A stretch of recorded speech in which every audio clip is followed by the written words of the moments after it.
دی دور کې ځنې جاهلان د سشتا دي څنګه نه پوری په دین نه پويږي چې مولا علي د خوشحاليږي په کوم کار کا څنګه تاسو اندازا ولګا د مکومه خیر او غوریزي دي 13 رجب دے عید مبعث دے 3-4 شعبان دے 15 شعبان یا د کال ټوله خیر او غش په اول خو غوډونو نمونه خلی کیږي د پلان کی ورڅی دے د پلان کی ټیکاله دے د پلان کی پروګرام ورکه انجمن والا څه چې دي چاته چې نو جبرائیل د ټولی خود دې راکوزیږي نه او خپل پاسه جشنونه دي مصروف دي اول ودونه واده دوستانو خیورې دی وکړو زه د انکار نه کوم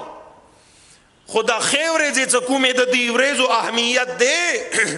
د دې ورځو خپل اعمال خپل برکات خپل بزرګي خپل فضائل په کار دی غام مؤمنان واوري او پروګرام دسه خو چیګ دیګا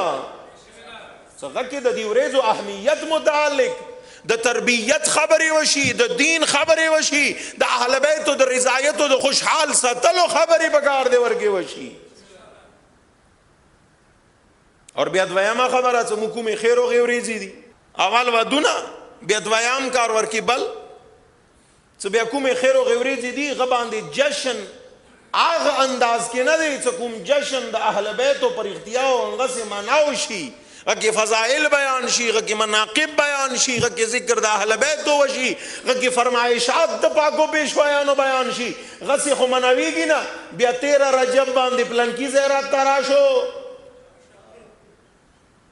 به 3 شعبان باندې پلان اخوان خبره خو وکسو ورونو بعد اور پسې نه آیا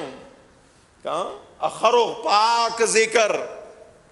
دلونو سورنیو سارا باجو سارا عام سره خدای خوشاليږي